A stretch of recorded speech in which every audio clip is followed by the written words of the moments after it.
Hi everybody, welcome to my studio. It's my room. My name is Emil. I use they, them pronouns. I am a UMD alum and I'm also a teaching artist and a cartoonist. So I'm here to teach this canvas night to you today as part of STAMP's All Niter. I do want to thank STAMP and the Student Alumni Leadership Council for putting this together and making it possible. Today, what I have prepared for us is like a sleepy time testudo. I don't know if you know like the tea or like it's kind of also a meme, but I was inspired by the like end of winter, stay at home vibes, like, so hopefully you'll enjoy it too, and let's get into it. Welcome to my palette. I have a palette box, but you definitely don't need. You can use a paper plate. Literally just a sheet of paper will work. I'm gonna take some palette paper first and put that down. This is essentially wax paper. Excuse me. So if you've got wax paper, you can use that too. Let's get into materials. You should have, 1, a space to mix paint on, 2, a cup of water. I am just reusing like a plastic Italian ice cup. So probably don't use like your favorite mug. You'll be able to clean it, but something a little more disposable.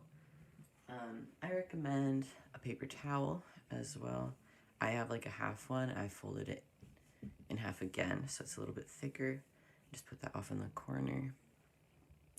You're also going to need your brushes, and I'm only going to use 3 today, I think. Obviously use whatever you have if you want. I've got a bigger one, like biggest, and then a medium smallish flat brush, and then I have a much smaller round pointed brush. We're basically gonna use these in descending, or is it ascending? Descending order. We're gonna use the biggest one first and the smallest one last. So have your brushes ready, and then the only thing that you're gonna need other than that is the actual paint itself, and you should have black and white. That'll be useful the whole time. And then, really just the acrylics. I mean the primaries. They should be acrylic. If you're using oil paint, this is gonna be completely different. You're gonna need the primary colors: red, blue, yellow. I'm gonna be using a little bit of this burnt sienna color because I like to ground my canvas with this. But this is optional, and you can also make this color out of these. That's like the whole point, is that they're the primary colors, and every color can be made with a combination of these 3 plus black and white. And I'll show you how to do everything. So yeah, take a minute, grab your materials. I'm gonna start with this, so I'm gonna leave it out and go make sure you have everything. The first thing I'm gonna wanna do is ground my canvas, especially if you're nervous. This is something that I think will help. If you're starting off like me, you're probably just starting with a totally white canvas. It's probably been pre-prepared with something called gesso, which gives it this kind of like chalky feeling, like it doesn't really feel like fabric. You're probably also using a stretched canvas, and I'm just using a canvas board, but that's fine. The difference doesn't matter that much. Either way, we are gonna put down a color first that will go underneath the whole painting, and this is called grounding the canvas. So like I said before, I like to use this burnt sienna color. But I'm not just going to slap that down on the canvas because it's going to take way too long to dry. And I'm just grounding it. So I'm going to squirt some out. Mine is like a little bit dried up and terrible. But I don't want to stop using it. And this is time for your biggest brush, for sure. And I like to wet it completely. Generally, I wet all my brushes completely because it makes it easier to clean them. Unless you're really going for like a dry brush technique, I like to wet it first because it's just like a buffer between the bristles and the paint to have like a layer of water between it. And I'm gonna kind of water this down. Also, 1, because it's lumpy, and 2, because I'm just grounding the canvas. I'm really not trying to get a perfect layer. I'm just trying to establish some color, some value on the canvas before I get started with the details. You don't have to do this with burnt sienna. You can do this with whatever color you want. I think that just watering down red and putting down a pink ground looks really good. I like to do that. This is generally what's going to define the undertones of your painting. So if you want the painting to have a cool undertone, maybe you do this with blue. If you want it to have like a warm and sunny one, maybe you do this with yellow, orange. I'm not sure. So yeah, you should have it really, really kind of watery. You can be quite sloppy with this. And you might even notice your canvas kind of rejects it because it's so watery. It's all good. Just takes a little bit of patience. There's really don't need to be very careful for this step because we're just grounding it. The point is just to get a layer of paint on the canvas, especially when you're painting with acrylics like we are. It's a clear plastic paint. So this paint is kind of transparent, and to have this like a rich color, whatever you've chosen, you may not necessarily be using like a burnt sienna, like a red plus yellow kind of situation like I am, but it's nice to add that layer that will kind of show through. Even after the painting is done, it will just add that nice value. You can also move the canvas all around when you're doing this, it doesn't matter. And you can see that it kind of rejects at first, and then it evens out. And this is a nice thing about using it so watered down like I have, which is like, one, okay, it's kind of messy, it's kind of drippy. I did get it on the easel, but it doesn't matter if my painting is very streaky because the water just kind of equalizes and evens out everything. Like, it just looks like a gentle wash. So while we are planning our next step and mixing our next color, this is probably going to be dry. You can see I actually have a little bit left of my grounding color. I'm just going to leave that. I don't think it's going to be useful for later, but there's no need to replace your palette yet. And now we're actually at our first brush cleaning. This thing is so dirty. I should have used a newer cup. I'm not going to clean my brush as hard as I possibly can. Like, I'm just kind of going to rinse it because that's good enough for my standards. You might want to push it down into the bottom of the cup, kind of just like you're stirring it, and then scrape it off on the sides.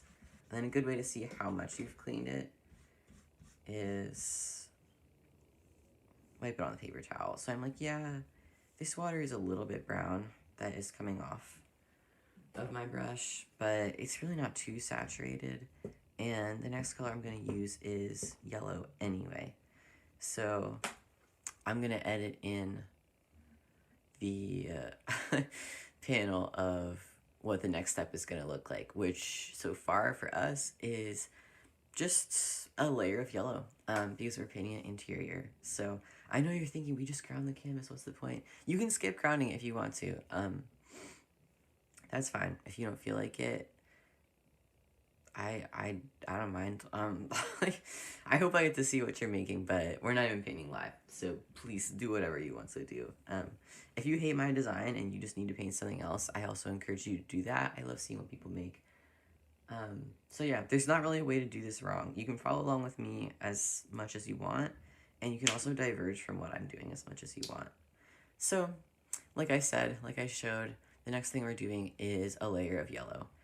But we're not going to water this down like we watered down the grounding color, because this is part of our composition, so we're going to go for it. I'm just going to squirt out some yellow, like a decent amount. I would urge you to err on the conservative side because you can always squirt more paint out of the tube, but it's very hard to get it back into the tube. It's not impossible, but I don't really recommend it. And because this is a very like cool neutralish yellow that I have here, I'm gonna add a little bit of red because I just want it to be like, I still want it to be yellow, but I want it to be like an orange influenced yellow. Like, I don't know if that makes sense. And I'll probably need more paint after anyway, but it's better to start with too little than too much. So this looks a lot like ketchup and mustard. I'm just going to mix this with a brush. I'm going to grab all that red, which was not that much, and I'm just going to add it to the yellow. And kind of mix together their places. I think I made this too red, but I don't even have enough paint, so it's okay. one thing that I did do that I think is worth mentioning is when you're mixing colors, especially for like the first time or you're not very experienced with doing that, it's always smart to introduce the darker color to the lighter color first. So you just saw me do exactly that. I had the yellow here and the red here, and I took the little blob of red and I introduced it to the pile of yellow. This is because you're gonna waste less paint doing it that way. If you start with all this dark color and then the darker color, whatever it is, even if it's bright red, and you say, oh my gosh, like, I want to make orange, you're gonna be adding, if you don't get it right the first time, you're just gonna be adding and adding and adding all this lighter color, trying to lighten up the darker color, when you could have saved yourself a lot of time and paint by adding a little bit of the dark one to the light one and darkening it from there, because it's way easy to turn a light color dark, and it's a lot harder to turn a dark color light. You can see this has appeared because I touched it to see if it was dry or not. I don't recommend that necessarily, but I do it sometimes. If your canvas is still wet like mine and you're not ready to put the yellow down, one thing you can do is just take it and like fan somebody, nothing. If you have a fan, you can like hold it up to it. I guess if you have a dehumidifier, that might work too. But if my canvas is not ready, it's not super likely yours is, because you spent the same amount of time watching me mix the next color. So this is something you can do. Okay, while we're waiting for the ground to dry, just give it its last, like, I feel like it needs like just 1 minute or 2 minutes, but there's no reason that we should not get ahead and mix the next color for ourselves. It dries quickly, but not that quickly, so I think it's fine to mix the color in advance. You can never be too prepared. So the next step we have that we're gonna follow after this yellow layer, ta-da, I'm gonna put it here, is kind of like an orange area and a bluish area. So I've already got a color that's close to orange, so I'm gonna make that next because that seems like it'll be easy and similar to what I was doing before. So, little color theory crash course. Orange is red plus yellow, and hopefully I'll get it right this time and not make it redder than I want it to be.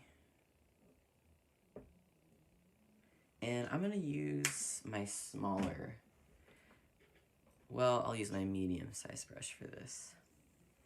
So, same deal as before. I like to wet it first. Not too wet, but just like let the bristles be saturated before you go in with the paint. And let me follow my own instructions. Introduce a darker color to the lighter color. And it's actually advantageous to be mixing these ahead of time because I've got my other color right here to compare. So it'll be easy to plan. I think that this is not orange enough. So let me just invite a little more red over. Good news, it seems ready. Like I said, first step, it's just gonna be this yellow that we made on the big brush at first. So, and I'm gonna focus that on this area of the painting. Oop, mine is a little streaky, you can see. Maybe I didn't mix it as well as I should have. So focus this on the right upper hand corner of the painting. It's okay if you do not make it to this edge and this edge, because that's where there's gonna be other colors there.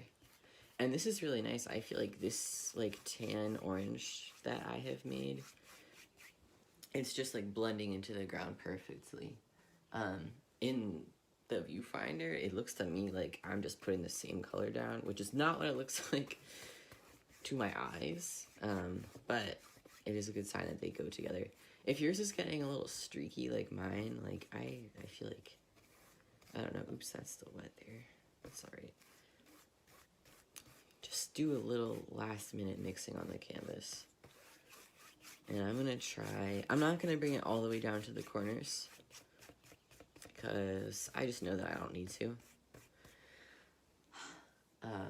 But I'm gonna bring it a little bit further out if I can. So this looks more orange than yellow to me. But you know, everything looks different on different screens. It's the other thing. So I don't know. I'm happy with it. I didn't bring it all the way to the edge here. I didn't bring it all the way to the edge here either, and that's fine. I guess a word on brush strokes is mine are definitely visible because I'm using this like coarse brush. That doesn't bother me. That's fine. I mean, a lot of painting has very intentional ones, but if you want to kind of minimize, like maybe if you have it like that and you're like, it looks too streaky for me, what you can do is hold the brush further towards the edge. So don't be grabbing it up here. This is way too exact. Hold it further towards the edge and paint with the brush a little, like, not completely parallel to the canvas, but significantly less perpendicular. So you have a loose grip on it. The brush is almost parallel to the canvas, but not quite. That will help you smooth out whatever streaks you have that maybe you're not happy with. But I think it looks good. I mean, no need to hide the fact that you're making a painting. Like, obviously it's paint.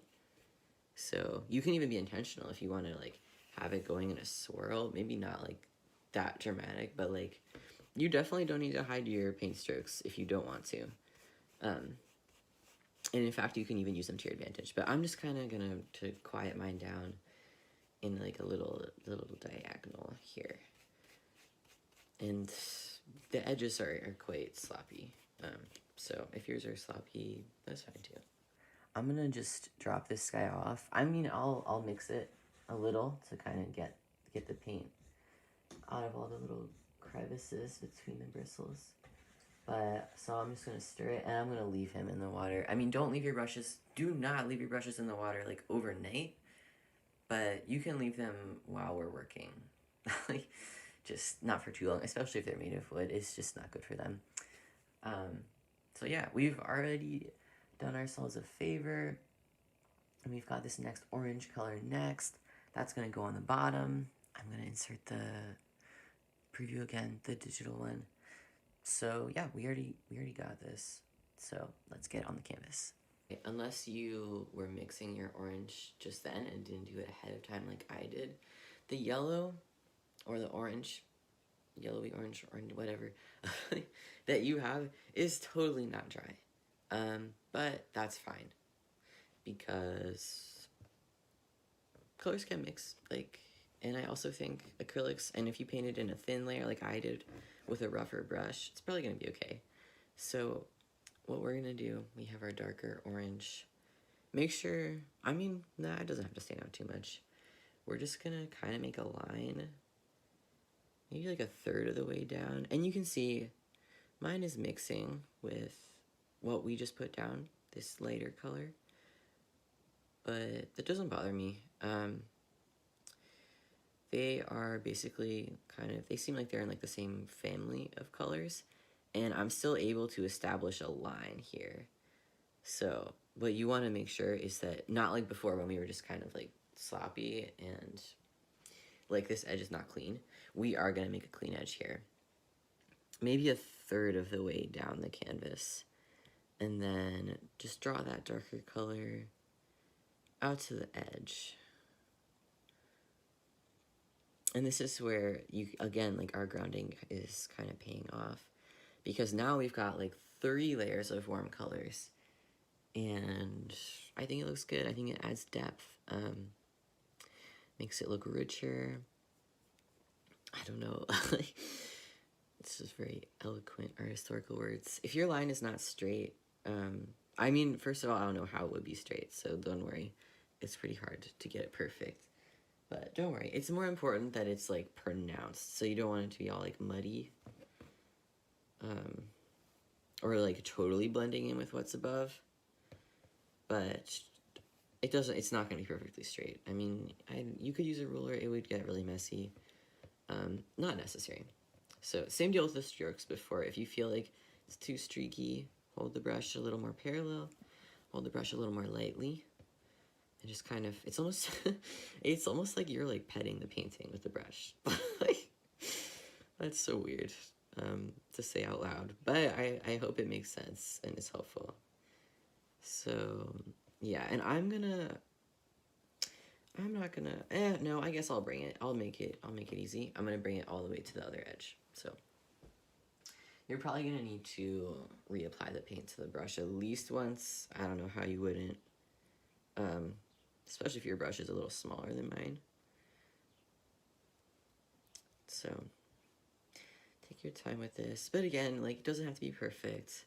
That's the nice thing about painting in so many layers, is that they're all going to cover each other up, and they're all going to work together and hide all your mistakes. Also, I mean, like, I don't know, mistake is a subjective thing anyways. Like, I feel like it happens all the time where an artist is getting critique, and someone's like, oh, wow, I like the way that you did that. And they're like, oh, really? Like, that was a mistake? Like, or I wasn't even thinking about that.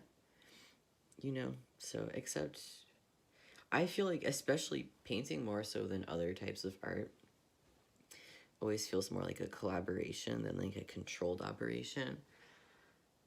I just feel like I have to work with the paint. Like, the paint is not working for me. Like, it's a compromise, or I guess a collaboration between what I want and what the paint wants. So, like, sometimes the paint wants to bleed and it wants to blend, and you have to give it time to dry. Sometimes, like right now, I feel like the paint's working together. The grounding, the yellow, the orange, it's all looking good to me. And these are colors that do blend together well. So I feel like it's like, I'm more of a collaboration than compromise, but just remember, I don't know, like, release control, like, it will be fine. It's gonna be a cute little painting, and everyone will like it when they come to your house and see it hanging up, and they'll compliment you when they find out that you made it. So, welcome back to the palette. I'm gonna have to stop saying that because we're going back and forth so much. Our next step, as foreseen in the digital demo, what should I call that? It's kind of like the key of the painting, like the key of the map, the skeleton, the instructions, whatever. We are finally exiting our color family of these warm colors, and we are going to make some blue. Actually, I want to show you a color wheel before I do that. Okay, I'm back, and I found the color wheel. Don't be nervous. I know that it looks kind of complicated. Also, this is like a knitter's color wheel. It's for like selecting yarn. I think I borrowed it from my mom because I don't have one that's printed out. But this is very useful and cool. And the reason that we're using blue next, as you see, the reason for this is all these like arrows, I'm not even sure what they do. We've been working over here, right? We've been working in like oranges and yellows. We grounded the painting, and one of the principles of color theory is that of complementary colors or contrasting colors. And this basically means that the colors that are straight across from each other, like a straight shot, oh here, you can use these little black arrows, look at those. They are complementary or contrasting. And this doesn't just mean like, oh, they like look good together. It means that when these two colors are next to each other, they will make each other seem more intense. Like, the best way to make orange look very orange is to have it next to blue. Same way to really make blue look so blue is to have it next to orange. And there are 3 sets of these, right? Because there are 3 primary colors. So orange's counterpart is, blue's counterpart is orange. They're complementary. Red and green, that's like very Christmas classic. And then yellow and purple. And you'll also notice that every primary color is paired up with a secondary color. Secondary colors are are colors that are made out of 2 primaries. So the primaries red and yellow make orange. Orange is secondary. The colors blue and yellow make green. Green is secondary. And the colors red and blue make purple. Purple is secondary. And weirdly, this secondary color is always going to be complementary or contrasting to the one color that it's not made of. So red and blue make purple, and purple's contrasting color is yellow, because yellow is not involved in the creation. So this is why our next move is going to be to use blue, because they're going to highlight each other. They're going to look good together. Sometimes complementary colors can clash because it gets really visually overwhelming because they're both emphasizing each other so much. I feel like especially like red and green, like you don't wear those colors together very much because it's like a lot. And it looks like Christmas. Anyway, this is why we're using blue next. Long story short, get your blue paint. And I guess we'll come back to that later. So yeah, I've got the blue. You're also going to need white for this. Don't put that too close to your warm colors, because as you see in the example, it's a light blue that we're going in with. Because again, we are trying to take advantage of the fact that they're complementary, but we're not trying to make something that is really overwhelming. I feel like this painting, like, we're trying to have like relaxing vibes. Like, that's like the whole point of this event. So get that same brush. I'm going to use the medium-sized brush again. I'm basically done with the big brush now, actually, so you don't need to worry about using that again. Now, this water at this point is just a little bit burnt sienna-y, like, or it's likely going to be kind of the color of whatever you grounded with. If you want to paint with like a second cup of water, that's fine too. A lot of artists will have like a dirty cup and a clean cup. I don't care that much. When I paint with oils, I do that. But for today, I'm satisfied with this. You know, it's not a ton. You know, it's not coming off clear. But I feel like going ahead, so I'm going to. Watching like halfway through this, there's gonna be a second cup here. I'm not gonna say anything about it. Just accept it. Anyway, as I said before, introduce dark color to the light one. So I'm going to take some blue, and I'm just going to bring it over to meet the white. You can't really tell that my brush had a little bit of burnt sienna left on it. Like, it's alright. You can see a little bit, but that's actually alright. The other cool thing about complementary or contrasting colors is that when you mix them together, so when you mix red and green, or orange and blue, or yellow and purple, you get a neutral. So you're going to get brown, or you're going to get gray, which is really helpful. I think we're going to do that later in the painting, when we make brown to paint testudo. So that's cool, because they look so bright when they're next to each other, and then when you mix them, they just totally cancel each other out. It's cool. Alright, I feel pretty good about this blue. It's literally just blue paint mixed with white. So I'm ready to put it on the canvas. I talked about color theory for so long that we're in pretty good shape. This stuff feels dry.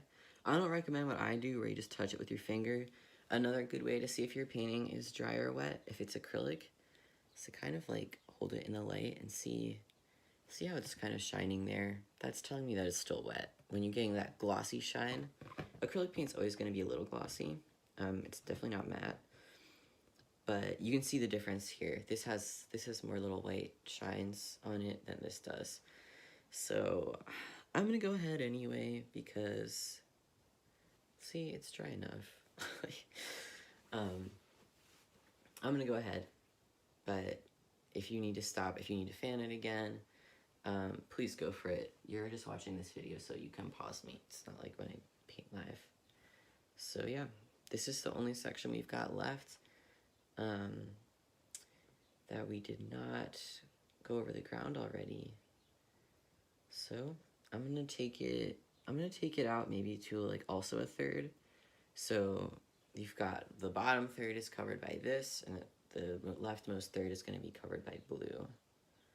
It's like a little Mondrian-ish. You probably, if you don't know who Mondrian is, he's like the painter who made those like very famous red, white, and oops, I should not multitask. Red, white, blue, and yellow, like those primary color paintings that are kind of like in grids. You know what I'm talking about. They have some, if you're in College Park, they have some of his work in the Phillips collection.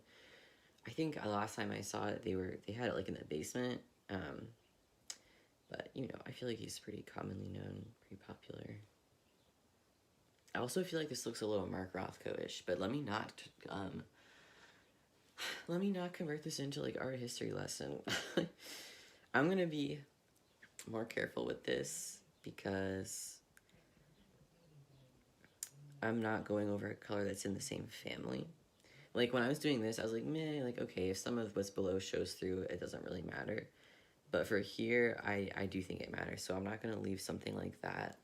I'm really gonna be intentional about smoothing it over. And same as before, I definitely recommend keeping your brush at a pretty intense diagonal to the canvas, especially the flat. You don't need to be like stabbing your painting, holding it so perpendicular. And put some focus energy into getting a clean line again. If you're using a flat like me, it's easy to kind of like hyperfixate or just get too invested in making the line perfect. Because the brush makes a straight line, it's better just do it like that. I think it'll be better. And I'm gonna drag it down to here and then paint an angle. That's another good way to think about it. Just think of it as like, you're not so much like depositing the paint onto the canvas as you are dragging it around the canvas. So you're not putting it, but you're guiding it. You're guiding it around. You're petting the canvas with the paintbrush. Whatever works for you, whatever weird thing I've said works, go for that, please. My line is really not perfect, and this line doesn't need to be perfect either. Nothing about it needs to be perfect. Like, don't worry. Once you've got it all the way down and your rectangles are meeting, what I'm gonna do is kind of introduce an angle of overlap because we're trying to form an interior here. We're trying to have Tessuto in his living room. And when you're painting perspective, you're almost always going to have a diagonal happening. Our next step is really going to start making this painting recognizable for what it is. We're moving out of abstraction, and we're finally going to get the chair into the composition. I'm going to insert it. And we're going to use green because, one, I mean, that is what is on the original that inspired me. And two, because I think it's another smart choice in terms of color, because green and blue, I'll get the wheel. Green and blue are neighbors, and we've already got red and yellow, and they're neighbors, so I feel like it makes sense to let them be together. You can definitely find your own color wheel if you so desire, just on literally Google Images. There's so many, and you can just print it out. But you can also buy something like I have that has a little spinner, but you definitely don't need to. Information is always there online. You can always, if you have questions about colors, please DM them to me, because it's always interesting. Alright, so hopefully you clean your brush. Maybe you do have a second cup of cleaner water, I'm not sure. It's time for green. I already got some blue here, so I'm going to use that. But I need more yellow. So, yeah, you know what's going on. I'm adding blue and yellow, making green. Simple, effective, amazing. And I feel like I'm just I'm so redundant about this, but this will save you so much money and time and frustration, is introduce the darker color to the lighter one.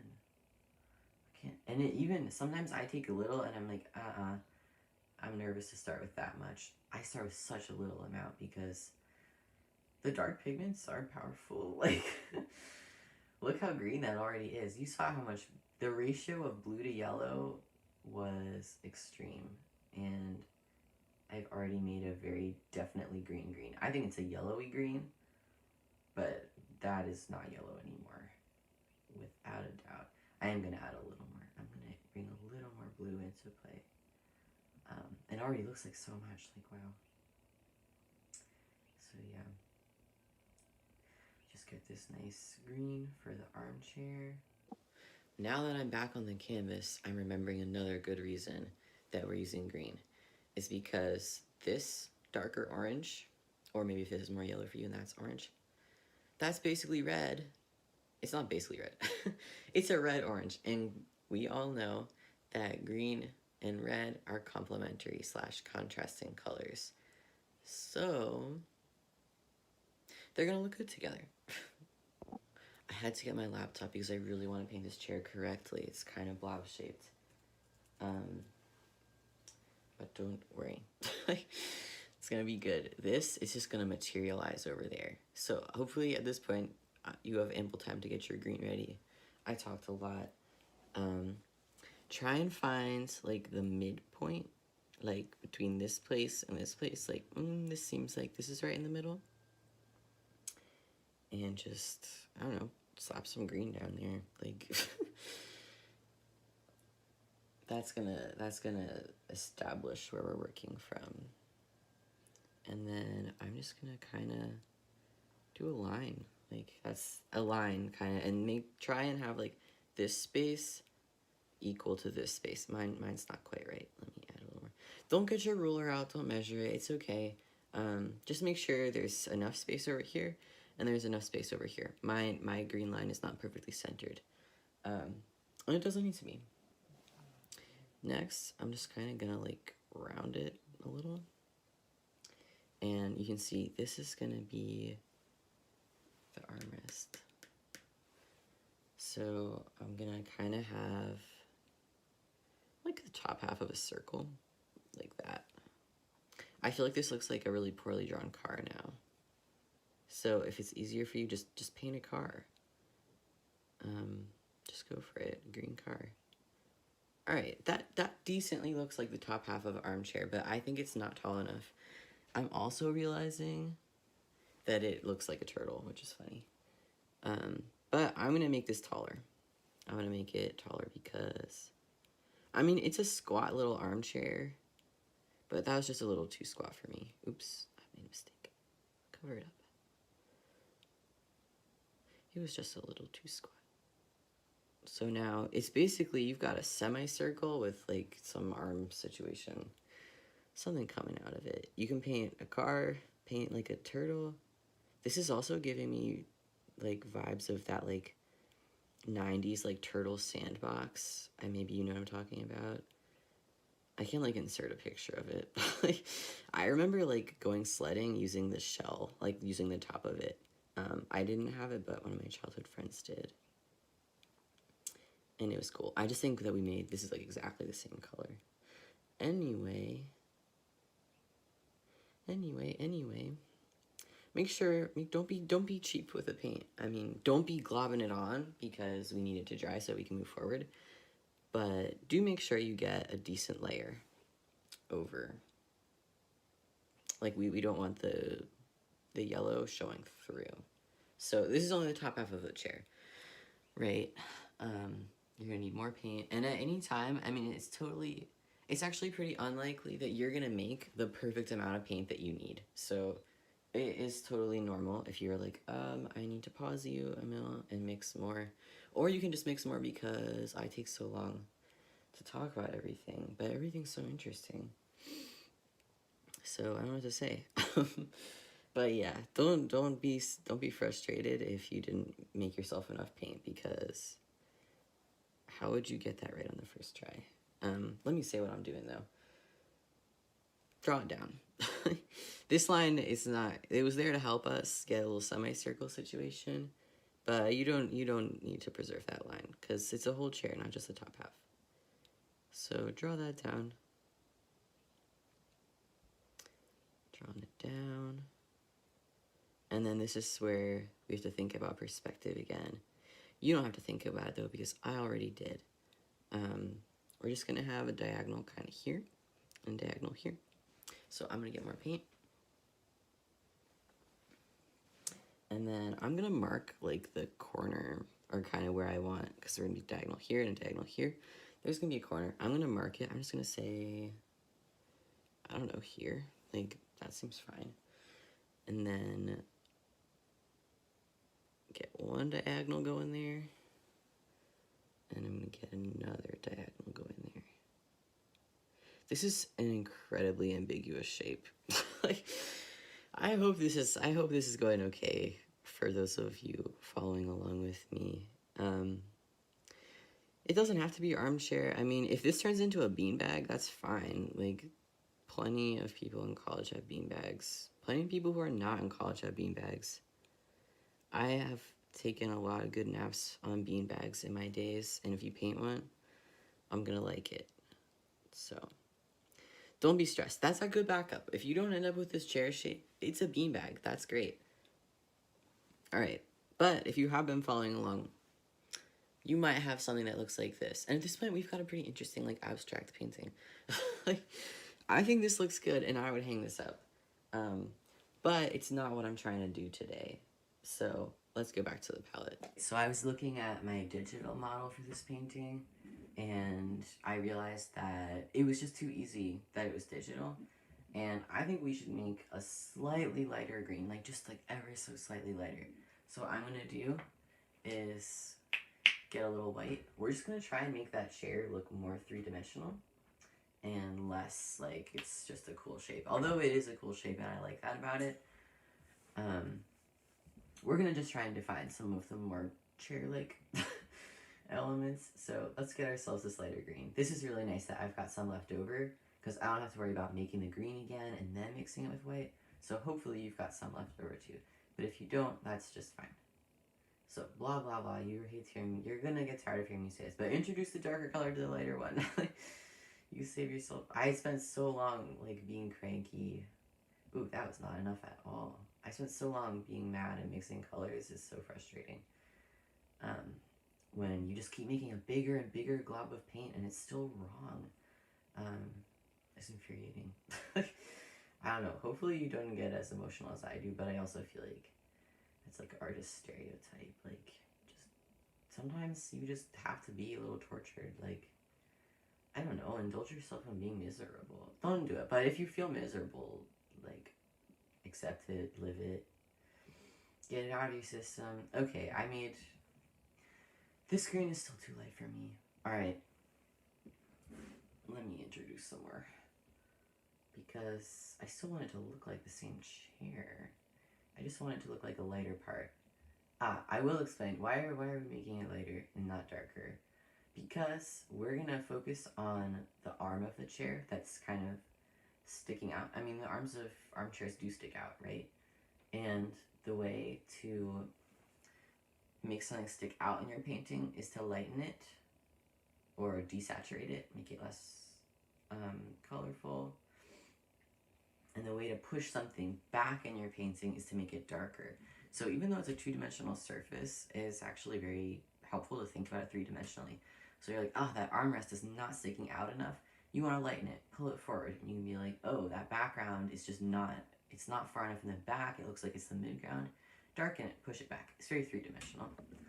This green is definitely not going to be completely dry, but I actually don't think that's going to pose a problem for us, because we are painting, this color is like, this light green is like the baby, this like the child of this darker green, because we used it when we were making it. So if it gets streaky and you hate that, do stop and give it some time, but I actually feel totally fine about going ahead. Like I said in the palette, we're going to bring this armrest forward, so there should be an armrest, like you can imagine it. Imagine where it's supposed to be.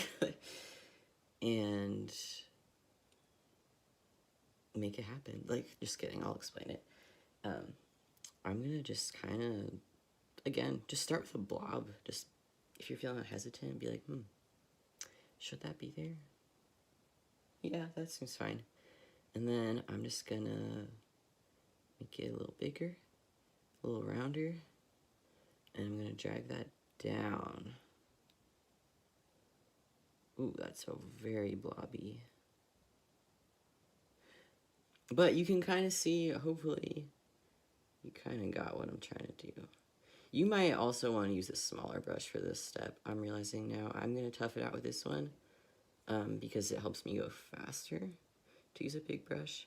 But this would be a fine time to switch to the tiny one. So, all right, that looks three-dimensional, right? Like that's kind of sticking out.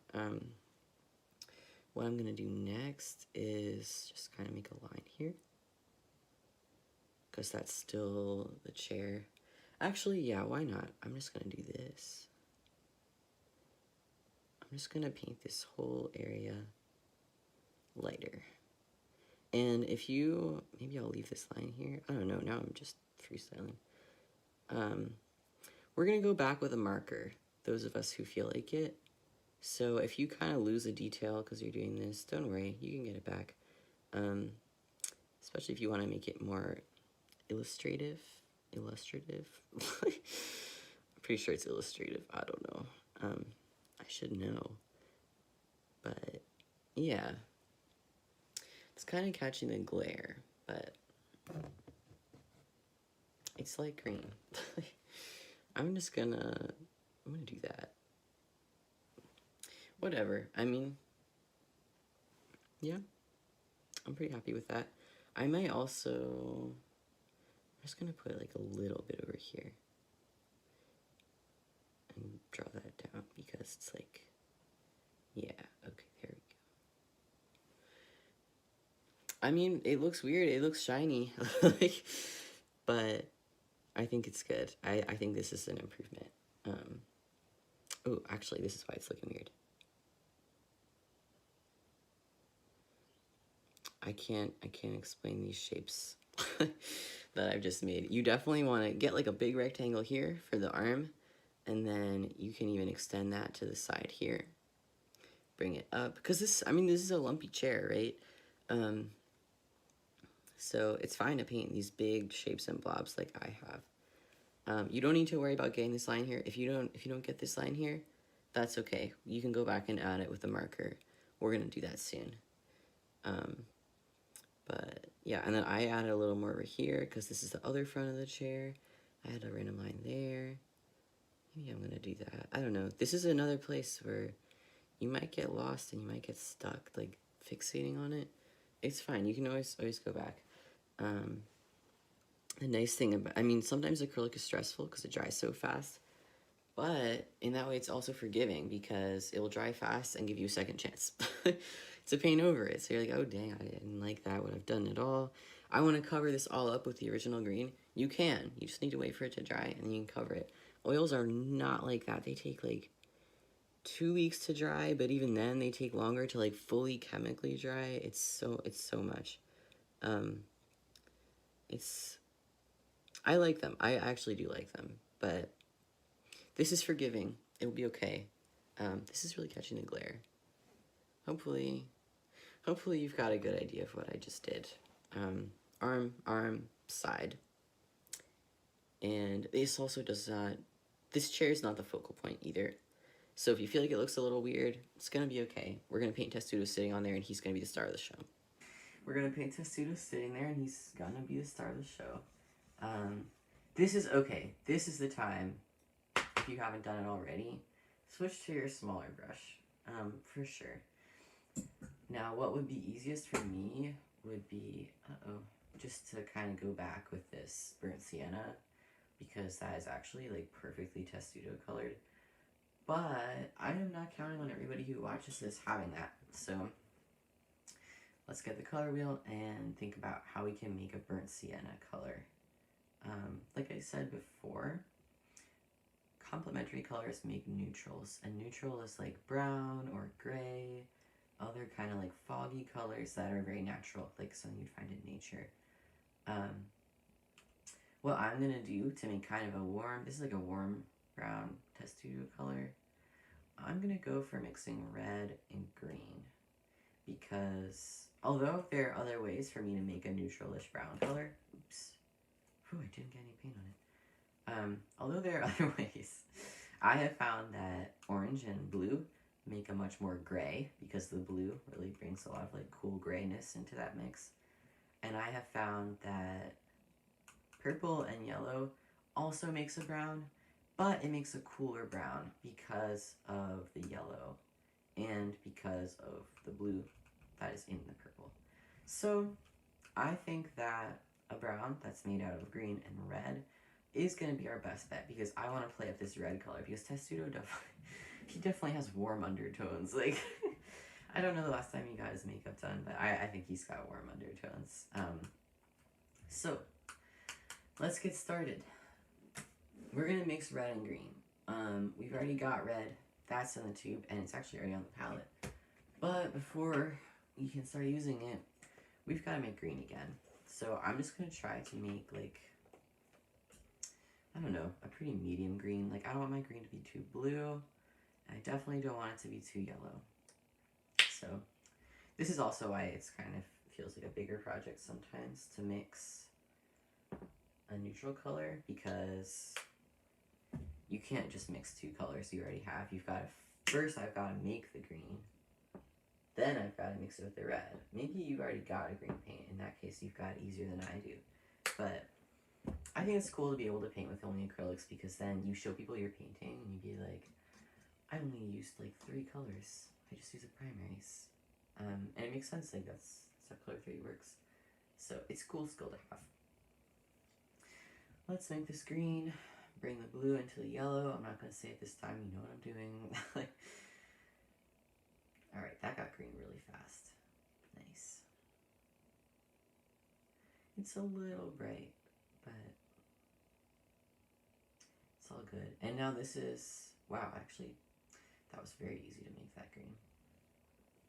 Because I want this brown to be more red than I want it to be green, because Testudo is certainly much closer to red than he is to green. I don't want to use all of that. I am actually going to introduce the green to the red, because I want more red than I want green. Although, I think maybe the red is darker, so I'm breaking my law. But sometimes you gotta do what you gotta do. Alright, that was nowhere near enough green. But I was nervous. Take a lot more.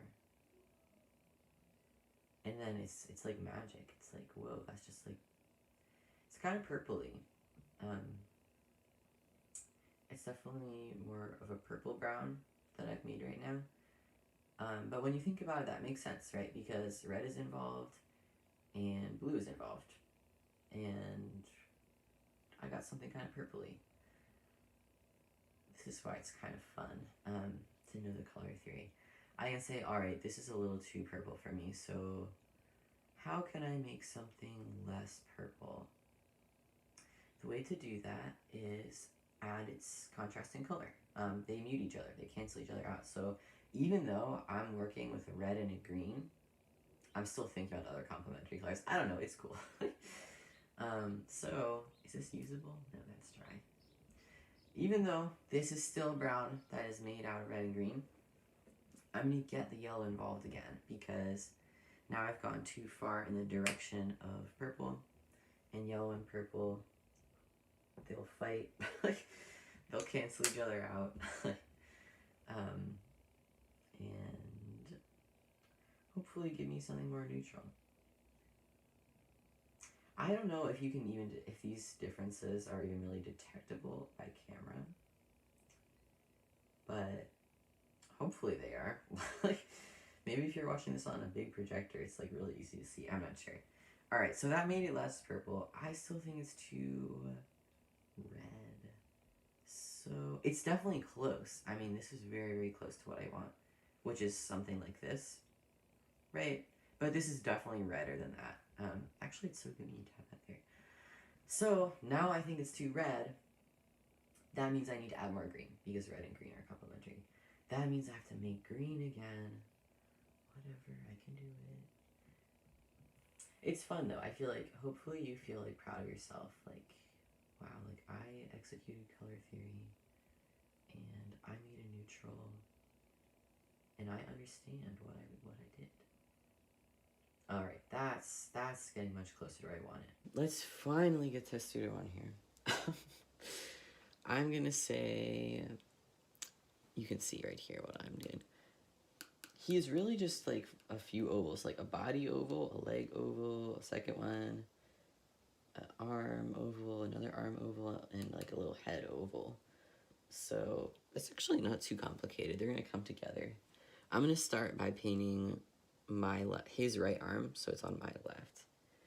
And if you're nervous, maybe like start with a little blob and be like, is that what I want? Is that okay? And then go for it. It's okay to work slowly. The paint's not gonna like dry up on your brush. It's okay to take your time. All right, literally that just looks like it looks like a little barrel, kind of. That's gonna be his arm. Literally just paint something kind of ovalish. It's gonna be good. It's gonna be amazing. Now I'm gonna paint his second arm. This is definitely use a smaller brush for this, but still be mindful. If you find yourself kind of stressing and like holding your brush up here like this, move your hand back a little bit.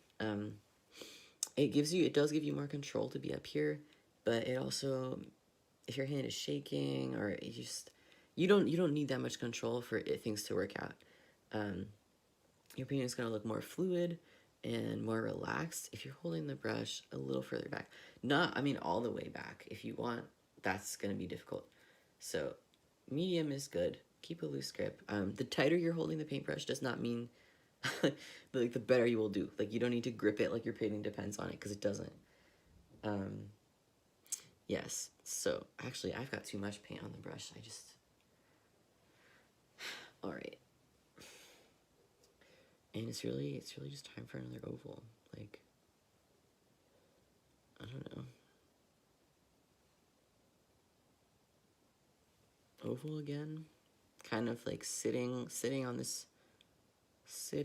the armrest, because we do want it to look like he's sitting on the chair and not just floating on top of it. So that's why we've got all this overlap going on. I think that looks pretty to me. That's like his two little arms. It looks kind of like two coffee beans or something. Maybe like two coconuts, like sitting one on each armrest. I don't know. It's not gonna look like that for long though, because we're gonna do the legs.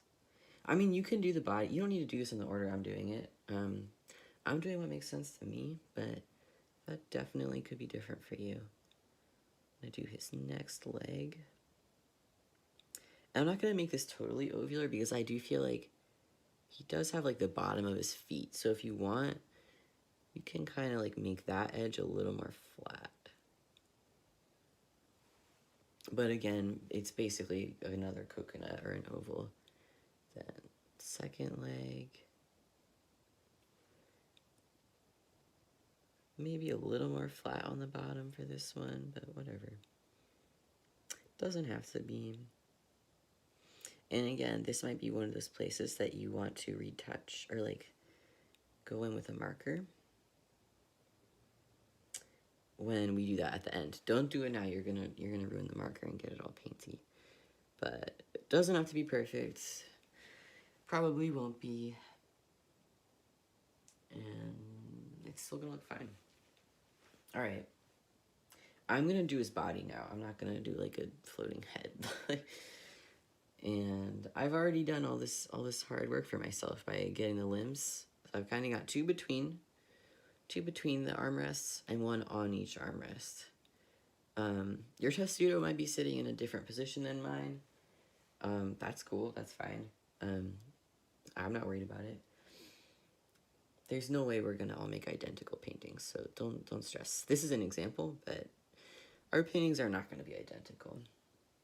What I'm gonna do next is just make a big form that will connect these. So big blob. Oops, I need that leg to be connected. There we go. So this is just a big oval to connect all the others. And be mindful, you don't want to paint over that armrest, because that doesn't make sense. This armrest is sticking out more than his body. So you definitely want to leave that. Then I'm even going to connect this. You don't have to. All right, that's pretty good. And he's so round. All right, I need more paint. I'm a big fan of like cuter testudos, definitely than I am of like really scary athletic ones. So every time I feel like I paint a much more peaceful testudo, he's relaxing or something. I've done like a Halloween testudo. That was a little scary, I'll say. Definitely, but it was like cute Halloween. Like it was not, he wasn't really scary. So maybe if you're following along and you're where I am, you have what looks like a headless testudo, which is perfect if you're trying to make another Halloween painting. But that's not what we're going for. This is Sleepy Time Testudo. He's got his head, he's relaxed, he's got his wits about him. There's nothing creepy happening. I don't know, this is kind of funny. Or it kind of looks like in one of the M&Ms or something, like in the cover. Anyway, the head. This is probably gonna be the most focus. Not the most important part. Every part matters. But it's basically just another oval, but you do want to be meaningful about the way it connects to the body. So I'm gonna like have it, this looks so silly. I'm gonna do kind of a line like that, a diagonal,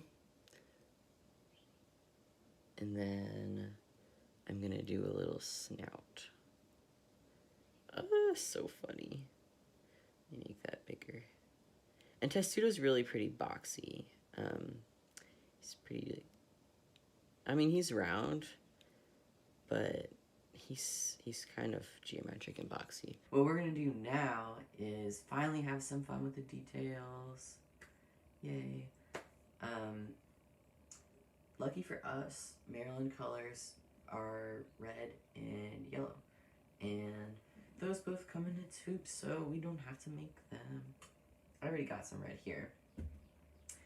And let me just add some more yellow. This painting has used way more yellow than I anticipated. I don't think of myself as like a yellow liking person, but I run out of the yellow paint faster than others. It's just in a lot of stuff in our world. So I am gonna mix the yellow with white because it's very transparent, especially acrylic. So although we're just using red and yellow, because we're gonna finally give Testudo his little M and his little edge of his shell.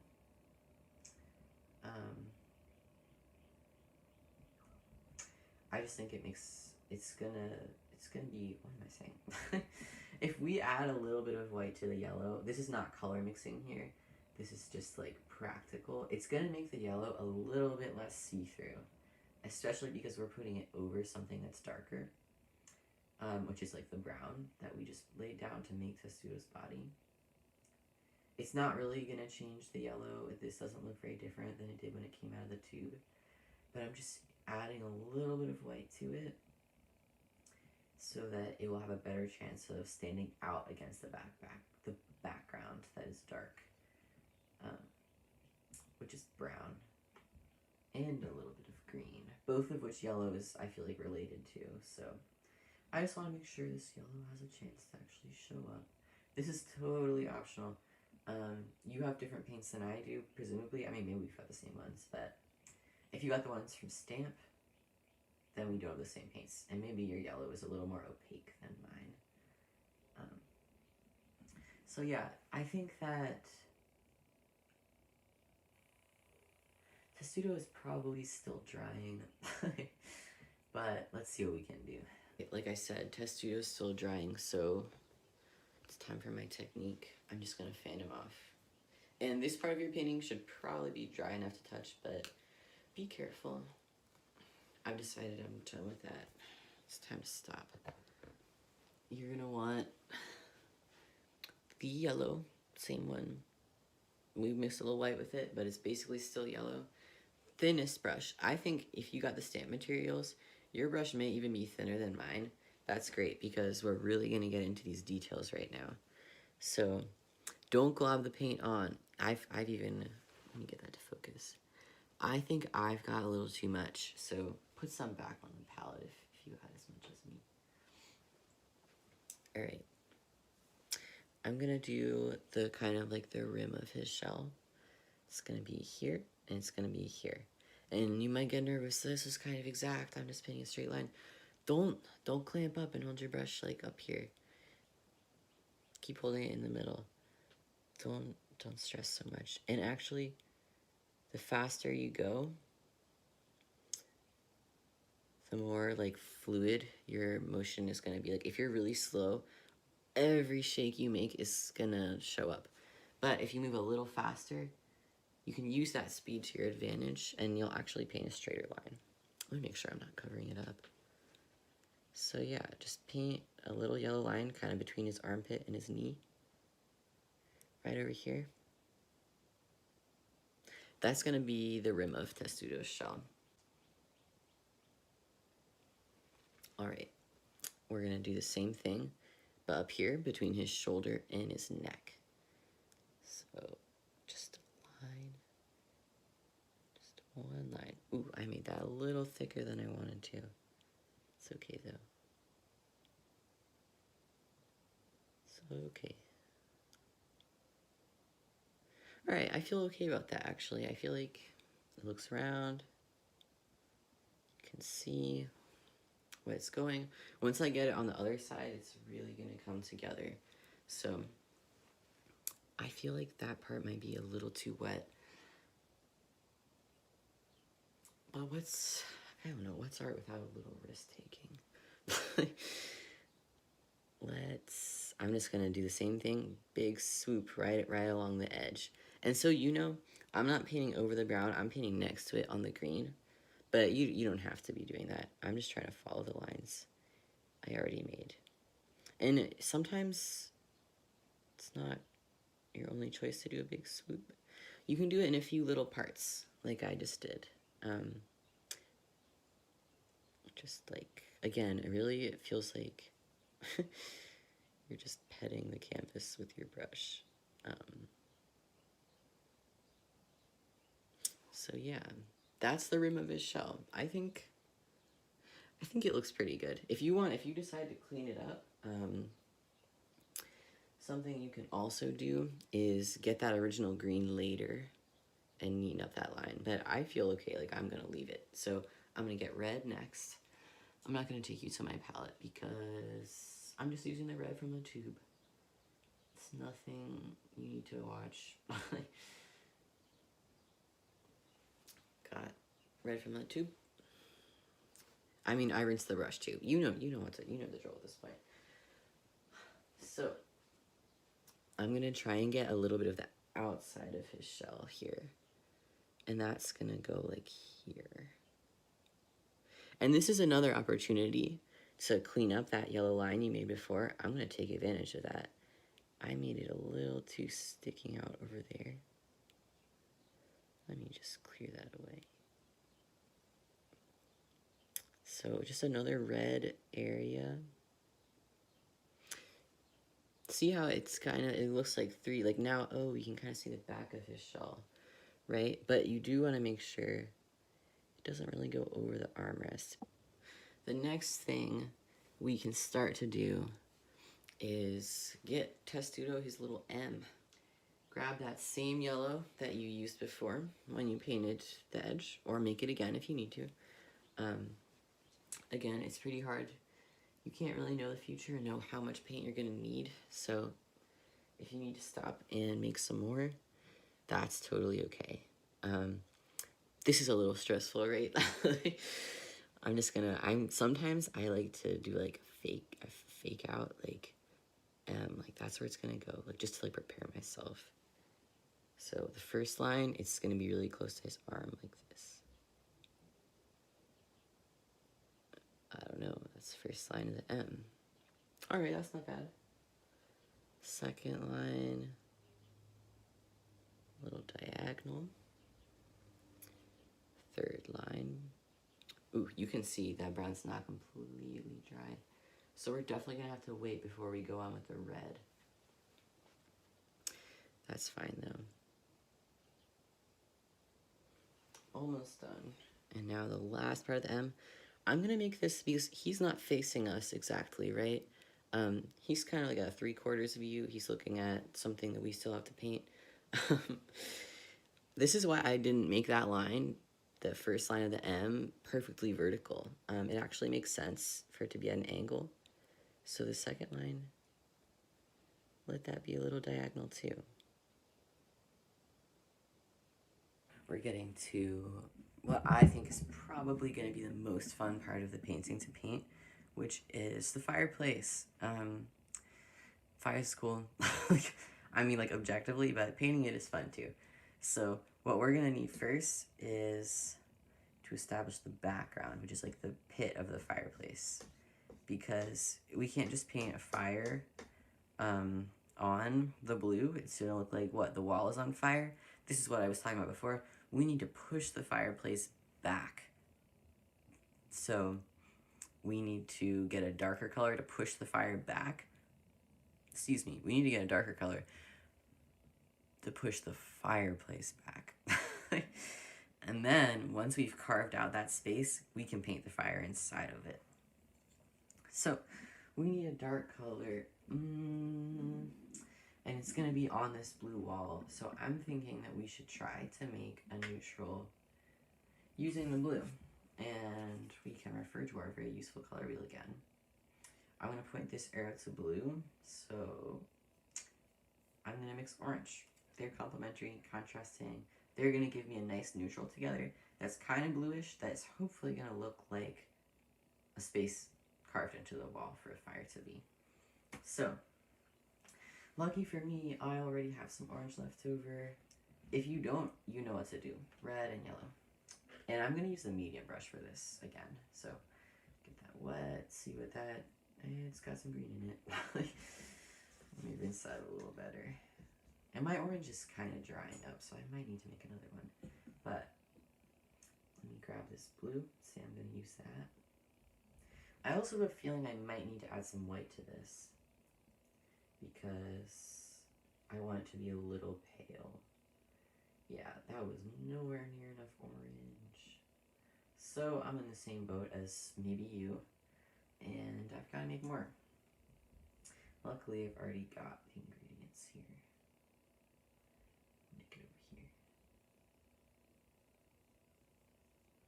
Don't rush this. I mean, you can rush, but there's no need. Now I totally just made red again. I need way more yellow. That needs to be orange. This is why you do what I said earlier. I'm not even sure if I did that this time. I rewind and watch myself. Alright, point aside. This is pretty orangey. This is like a corally color, so let me get that in there. I know I'm adding the lighter color to the dark.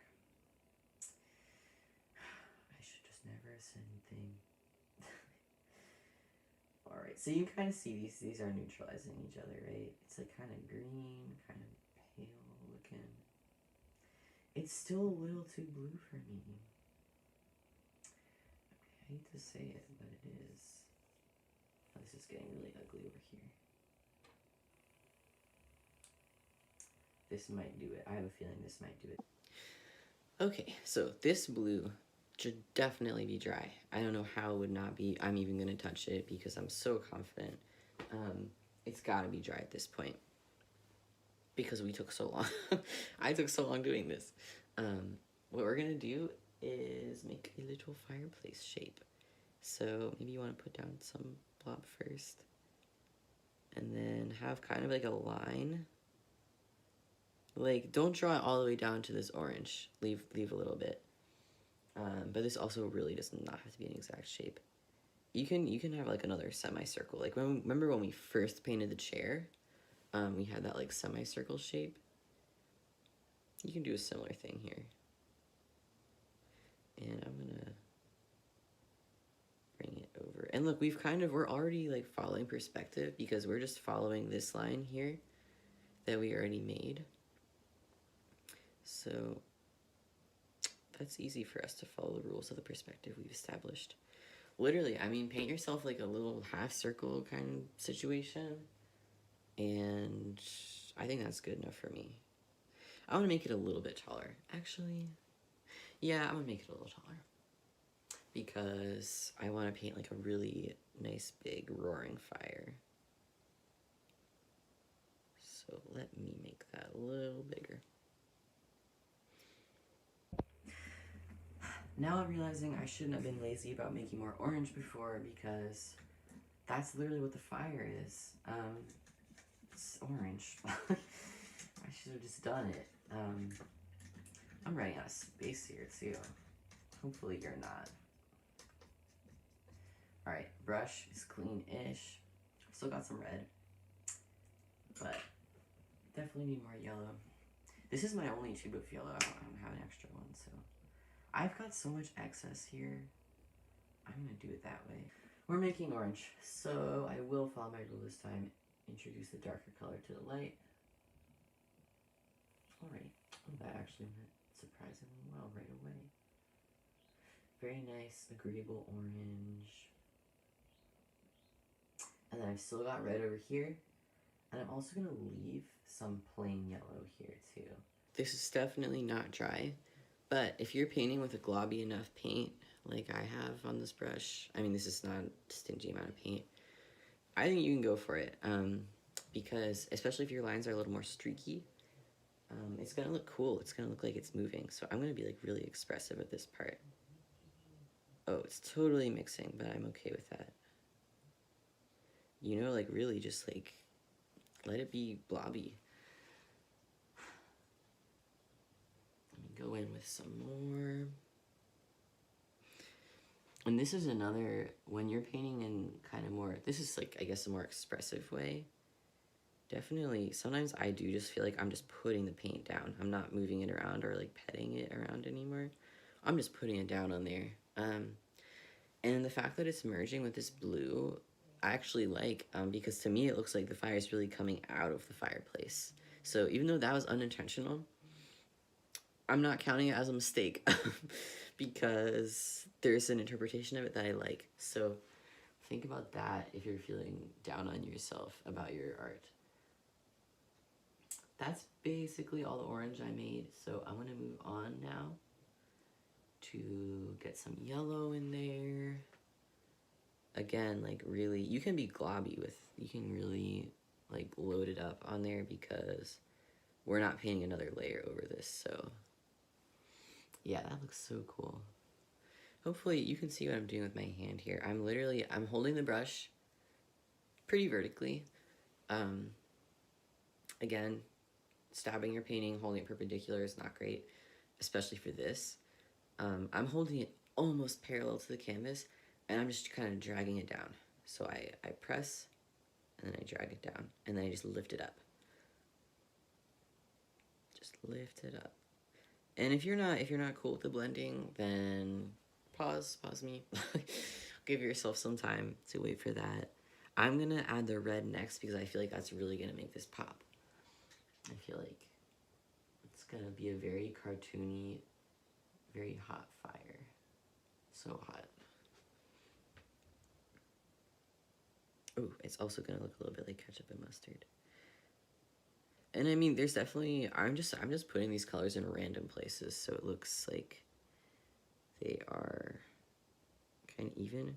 Maybe I'm gonna connect them all at the bottom. Alright, I made more orange really fast because I just felt like it was getting too red. So, blobbing my final orange on there. And actually, what I was saying about the blue earlier, I feel like is happening because the blue from the background is like showing through. And it looks hot. It looks blue hot. I don't know. But yeah, I feel good about it. Hopefully you enjoy painting this part as much as I do, because it's nice to finally just let loose and have some wiggly lines after a while. Last part of this segment of the painting. Now I think the M on Testudo's chest is like finally dry, so I'm going to grab some red, just plain red, right out of the tube, and put that over the M on him.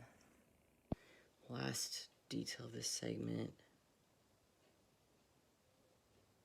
Ooh, it's wobbly, but it's okay.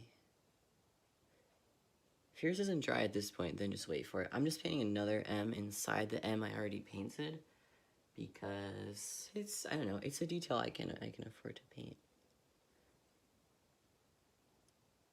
But that's very, very optional. There. I just think that looks better. I just think it's like a nice little more detail. Now you can really enjoy yourself with the details. And this is where I encourage people to like diverge from what I'm doing if you want to, because we've got down the basics of the composition. It's Testudo. He's sitting in a chair. There's a fire. He's in like a living room. We've established all those things. So I chose to have a little window, put some plants in the window. I'm gonna put it here. And I also made a little pennant. I think those are called, right? I think so. So I'm gonna show you how to do what I did, but this is the part where you can totally, I mean, put Testudo where you want him, right? Decorate his room however you want it. If you want to leave it like this, I think that looks fine too. I'm gonna use exactly the same blue that I used in the fireplace, or that like very neutral blue, and I'm gonna try and paint a little window behind him, because I feel like that gives me kind of like a wintry, cozy, just like a little dark window. And it's okay to reuse your colors.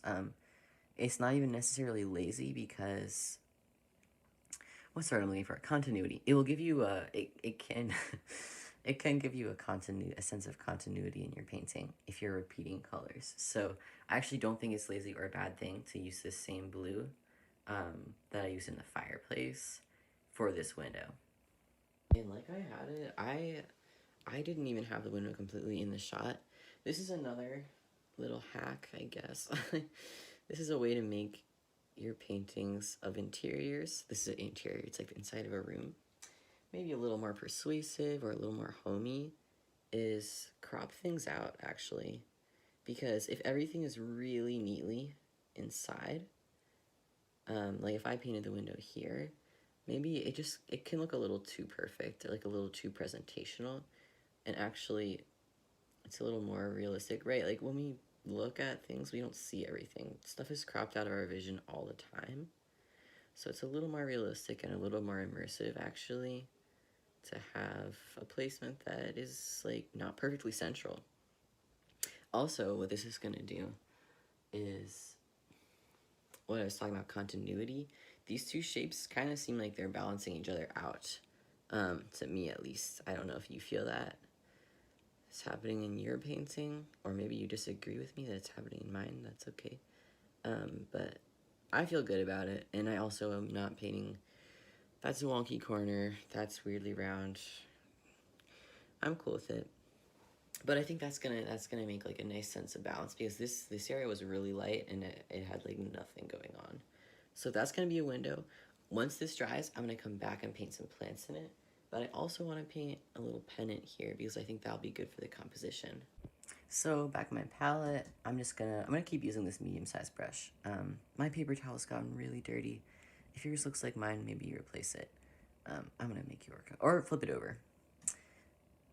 Actually, I'm gonna flip it over. Good idea. Just like new. Not. All right. I'm just gonna grab red, and I'm gonna do this the way we've been doing this whole painting, which is like establish a background and then throw details on top later. I'm going to probably start the pennant like here. Yeah, that's fine. And then really just make it, whoa, triangular. That looks so expressive. I'm gonna fill it in. So you know how Testudo is very spirited. So I'm sure he would have a pennant in his living room. I'm also, now that I'm working with red, I'm gonna switch to my smaller brush, and I'm gonna paint him a little hat, because that's in my original drawing, and it's also on the Sleepy Time Tea drawing that inspired me. Drawing, artwork, I don't really know what it is.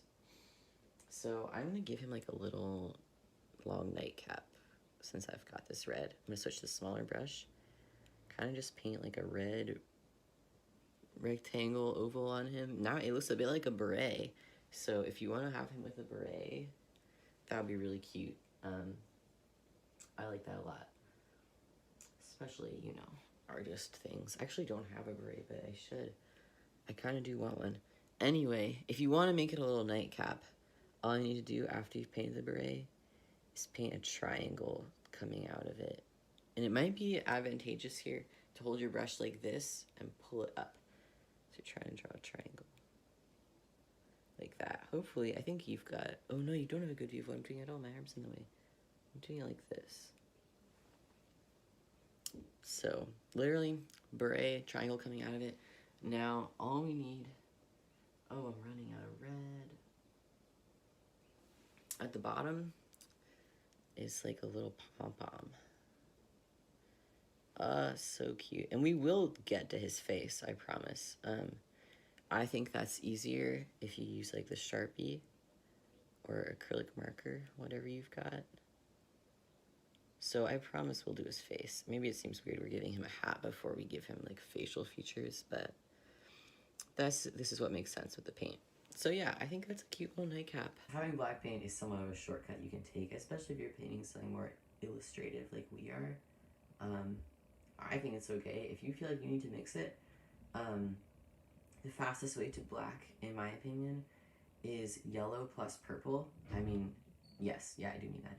Yellow plus purple, and be heavy on the purple, light on the yellow. But if you've just got black paint... What I'm not gonna do is try and paint like the word Maryland. That's definitely something I'm gonna add with the marker at the end. What I am gonna do is follow my original design and just kind of have a little part of the pennant be black. Like a little 2 lines, like an angle. And then just fill in the whole broader part of it like that. But I mean, you can have a pennant of whatever. You don't even have to have a pennant. I already said this is completely optional. Also, I don't really know what pennants look like. Or, I just think it's like a sport thing. Am I wrong? Like, I don't have a lot of sport knowledge. But I think this looks good. I think that looks cute and good. And now, I'm going to indulge myself and paint some potted plants in the window. The first thing I need for the potted plants is the pot. And like I said before, it's not always lazy to use a color that you already have. I'm going to use the brown that I used to paint Testudo himself. Have some continuity in the painting. You don't need to mix a new color every time you do something. So I'm just going to grab this. I'm probably going to keep using the smallest brush. And I'm just going to paint like literally a little square or a little rectangle to be a flower pot. This probably isn't completely dry, but it looks pretty tacky to me. Tacky as in like sticky, not as in like cheap or whatever. So like I said, literally rectangle. Technically pots are round, and if we wanted to be better about perspective, we could. But I think this is going to do the trick. I'm going to paint a second one too that's maybe a little taller. I don't want them to look exactly the same. So, and it's definitely blending in with the blue that's back there. Let me grab a little more. It's so simple though when you think about it. I mean, we've painted a big bluish square, and now we're painting 2 brown squares inside it. And once we add the greenery from the plants, it's all gonna come together and look like a window with flower pots. It's so efficient. So yeah. If you needed to make brown again, if you didn't have any left over from Testudo, that's okay. That's totally fine. It does not need to match at all. Alright, that's enough. I could have used the medium brush for this to get those squares, but whatever. I'm happy with it. Basically used up all that green. I'm going to make more because I don't want to skimp on like the plants. Like I don't want to have like dead looking, wilty, minimal plants. So I'm going to make some more green. Probably remember, but you need blue and yellow to make green. I'm definitely going to use the smallest brush for this because I want to have like skinny little like leaves and vines and stuff. Do what you can to clean it. That's not too bad. introduce a darker color to the lighter one. This just takes like right away. I do have some old green over here, but it's kind of dried up. I'll try and bring it over. I just don't want little wilty looking dead plants. I definitely need more than what I had. Alright, I sure hope you can hear my family. I feel like they're making a lot of noise right now. What? Maybe there'll be background music and that will cover them up. I don't know. Hopefully not. Alright, hopefully you got green like I do. Let's go. This is another place where I think you can be a little more expressive. Like, do like a weird line. Like, I mean, if you want to make like a conical like Christmas tree, you can. You can even have it, I'm gonna even have it come out of the windowsill. Kind of like a spider plant. I don't know. I don't know if you viewers have plants or like them, but it looks homey. Yeah, I love how it looks coming out of the window. I feel like that makes it, I mean, this painting is not photorealistic. It doesn't look like 3D, but you could say, you could say it was an illusion to three-dimensionality, and that's illusion with an A, like, because it's certainly not an illusion with I. I'm not fooling anyone. But I'm not trying to. So that's cute. I really like that. Testudo is a good plant parent. A plant papa, I don't know. Plant parent seems better. It's also gender neutral. So yeah, that's cute. Have fun with that. I'm trying to have it go over the pot, but the pot's not dry. Of course. Of course. So I'm just gonna glob it on. Make it a little muddy. And again, if you want to get like a point, what you do is, how do I describe this? Hold the brush pointing the way you want the point to point. Like I want this leaf to be pointier. And then just put it down and draw it up. But I think it's likely you've got a skinnier brush than I do, so hopefully you're not struggling like I am. Alright, I think that looks great. I'm realizing I literally painted a whole little tea table. Not painted, but digitally drew. This is like, I feel like very optional because we've already got a composition that looks like really complete.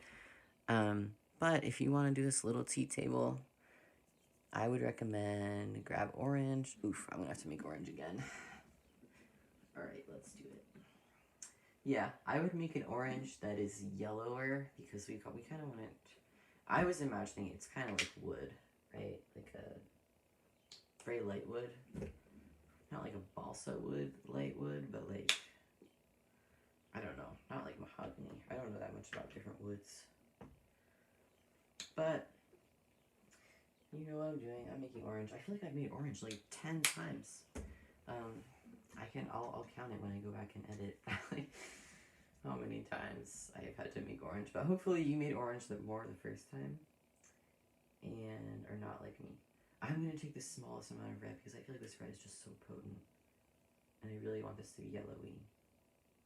But I don't want it to blend in with the back. Like, I need it to be lighter than the wall and lighter than the floor. Both of which are kind of orange. So, why did I make it so hard for myself by doing that? I don't know. But I do think it will look cool. What I'm going to do to just make this a little pale, I'm going to take this leftover white and throw that in there.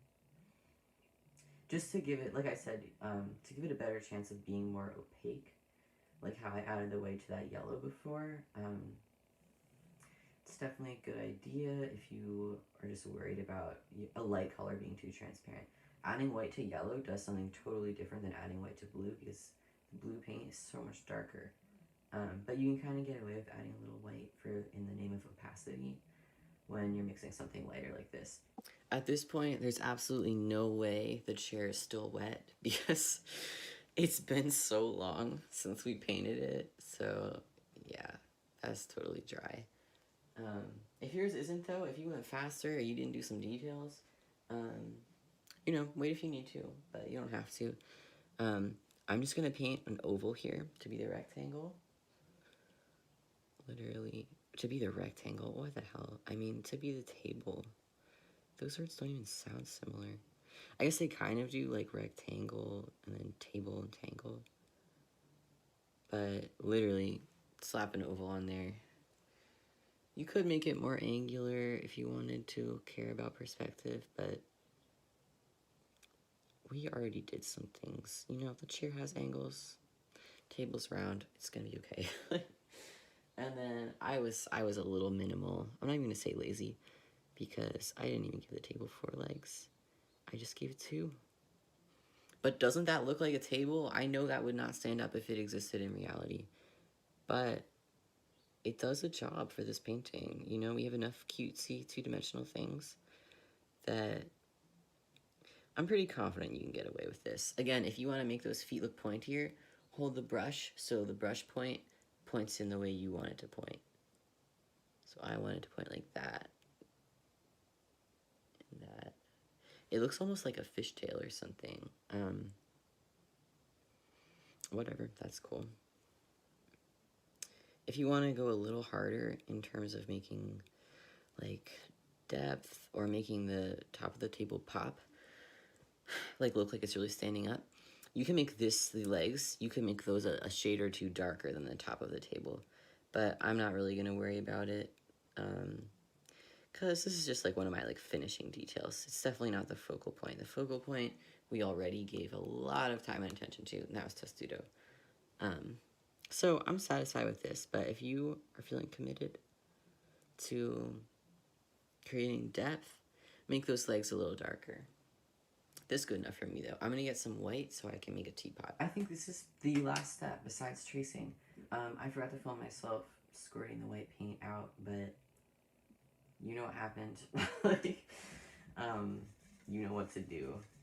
So you can definitely mix the white with a little yellow if you want, like kind of a warmer white. Sometimes I do feel like the white that comes out of the tube is like too titanium. It's literally, the name is titanium white. It's just a very cool, sterile looking white. So a lot of times I just take like a hair of yellow, like a really, really tiny amount. An amount small enough that it's still gonna look like white when we're done, and mix it in, because it's just, sometimes it's just like a little too cool, and like it just looks a little, I don't know, it doesn't look like cute and homey, it just looks like too, I don't know, it's like fluorescence. It's just a little too cool for me. So that still totally looks like, I don't know, what you could say, we made like eggshell, I guess. It's still white, and if you want to put white out of the tube, that's fine.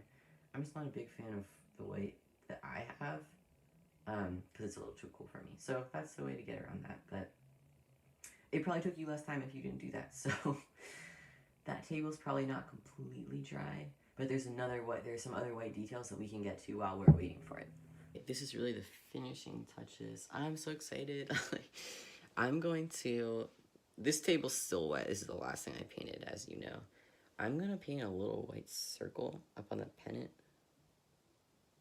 and we're gonna come back to that later and draw like a little, like, you know, like the little Maryland globe sign that they do a lot.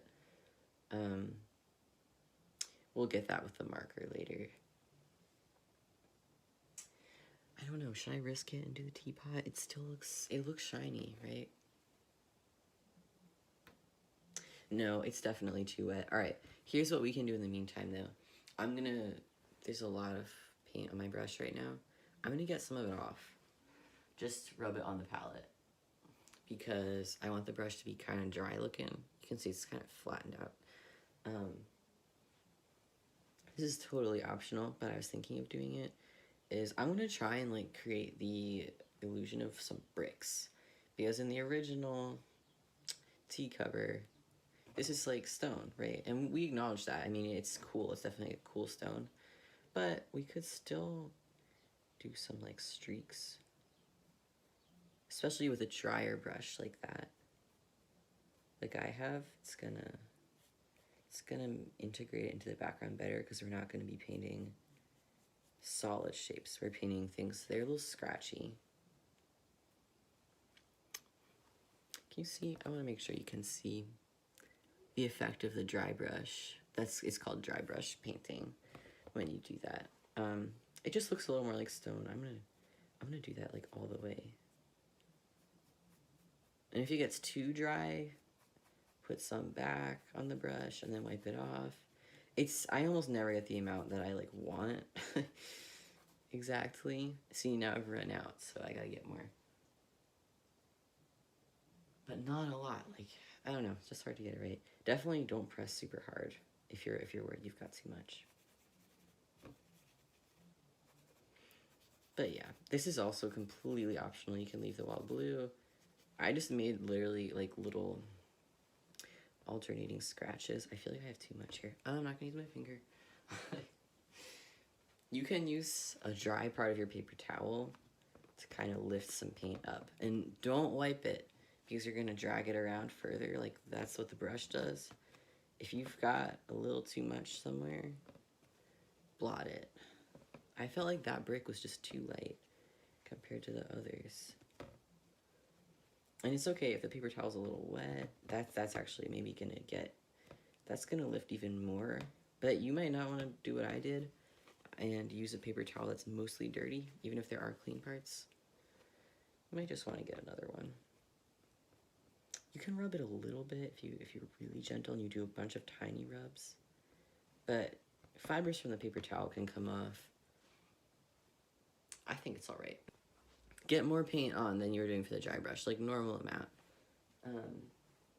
Teapot is kind of a stressful shape, so I recommend literally just a circle, an orb, an egg, a circle, like amazing. It's cute. The yellow is getting in there because it wasn't dry, but I don't care, because I already introduced a little bit of yellow into this white to make it less opaque. So for them to mix, it's not the end of the world to me. So I painted this circle kind of on the right half. Now I want to paint a cup for Testudo to have been drinking out of. I feel like there's too much paint on the brush. Just a cup. It's literally just that, just like a line. Maybe do a second one. It's basically another oval. I feel like that's a bit, there we go.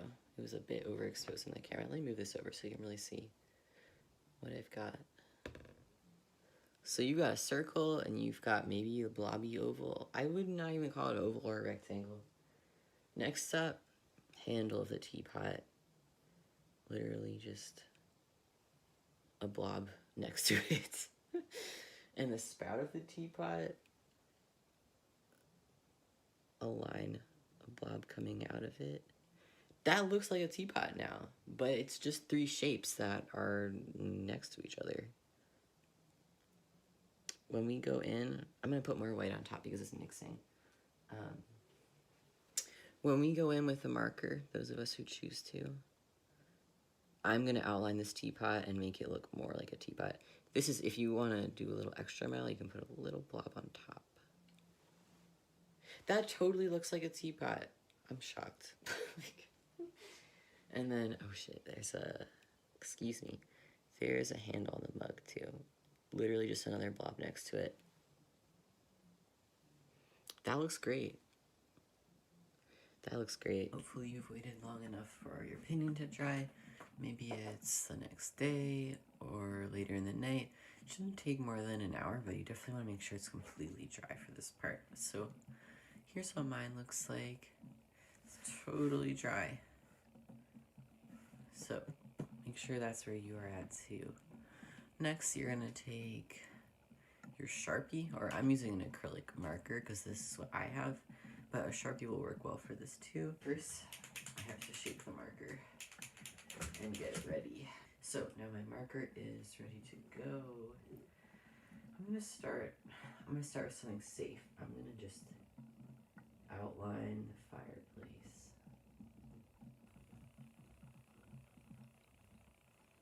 Actually, now that I'm doing this, I think I want to use the thicker of the two for this. This marker is kind of like a Sharpie, but not. It's just, it has acrylic based ink inside of it instead of whatever Sharpies are. I don't know, I just know they're not acrylic. So yeah, just one line right over there. I feel like pretty confident about that. Next, I'm not gonna do the floor and the line like I did in the digital drawing, but I am gonna try and do some like cracks between the bricks. I think that looks good. And one on the bottom. Yeah, that looks alright. I recommend you start at a place that maybe you can afford to not get totally perfect, however you like. There's a bit of a glare here, so hopefully you can see well. Yeah, I'm gonna draw some cracks between the bricks too. Also, this is another helpful art clue, art hint that I could have shared earlier. If you're right-handed like me, it's always smart to start on the left side of whatever you're working on so you don't smudge it. If I started over here and then I was doing something over here, when I rest my hand on that by mistake, I'm going to smudge it. So if you're not like me and you're left-handed, it's smarter to start over here and then work your way left. Yeah, that's left. But I'm right-handed, so I'm going to start over here. I actually don't feel like putting as many lines here as I put on the digital drawing. But one thing I definitely do need to do is Testudo's face. I need a skinnier marker for that one. Now, I've drawn Testudo's face a lot. And what I will say makes it distinct is that he really kind of has like a little beak. It's really not just, I mean, a little smile would be really cute, so you can definitely draw that if you want to. But I'm going to try and draw the way he looks to me when I look at, like, logos. I'm just going to start by outlining his face. I've already got a little point. And then this is, let's see if I can get it, because I don't always get it. I draw a little line up like that. That's like the point of the beak. And then it's a little bit round. And that's his smile. That's pretty good. I'm pretty satisfied with that. And I'm going to give him like a little closed eye because he's relaxing. And then a nostril. So yeah, it's kind of hard to describe. I recommend outlining his snout, 90-degree angle, and then maybe like a 45-degree line going up like this. That will get the point of the beak. Stop really shortly after just a minute. And then get a little curve of a little smile. And, don't know, looks like Testudo to me. I'm going to trace his hat too, because I feel like that's a detail that's kind of easy to miss. I'm going to trace his hat because I just want to highlight it. Because I feel like it's kind of looks like maybe it will blend in with the rest of him. I'm not sure. But I know that I don't want it blending in. So this is the point you can draw outlines around things you really don't want your viewer to miss. So I'm like, I don't want them to miss his face. Obviously, I want them to see his face. I don't want them to miss the detail on his hat. Guess I'll do a little line here for his chin. I know I outlined the teapot and the mug digitally. I'm going to outline the teapot like a little bit.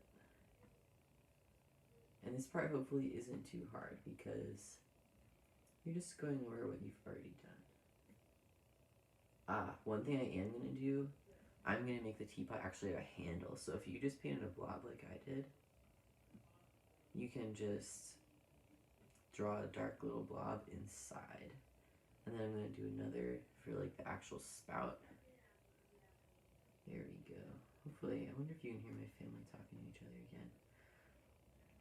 I don't know what it's about, but I'll find out after this video, but you won't. Alright. So I really just like outlined the teapot. Let me give the mug a handle too. Get the bottom of it. Alright. And you don't have to, I left a bit open here, I left a bit open there. It's fine to not go all the way around, right? I'm gonna give the table an edge. This is one of those things that I'm like, meh, this is really totally optional. And then I start doing it and it's kind of fun and I want to do more. And Maybe I want the bigger marker for that. But it's manageable. Nothing you can't deal with. I'm going to do a line kind of on the bottom of the couch.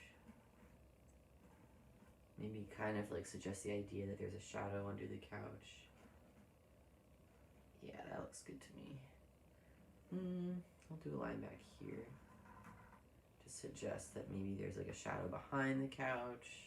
It's entirely possible. And it's not a couch, it's a chair. What am I saying? I am going to probably just do a few more little details. Testudo has these little nails sometimes. I don't know what else to call them. I know that terrapins don't have nails, but like, what am I supposed to say? The way that I draw them is it's just like a number 3, but with an extra hump. It's like a number 3 with just the extra segment.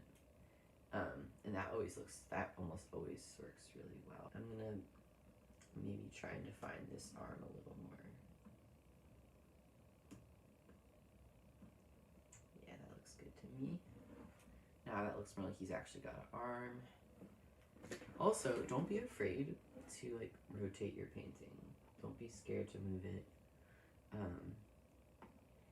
Don't be afraid. Even if working on it upside down, if doing that helps you, then do it. There's no reason not to. Especially if you did not totally plan everything and work perfectly left to right or right to left, whatever you need to do. It's totally fine to move it. What I'm going to do next is write Maryland on the pennant. And I think I'm going to be done. I feel like that'll do it for me. Alright. The main issue I can foresee someone having here is running out of space.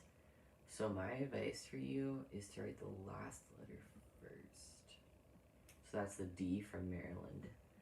And now I'm going to write the first letter.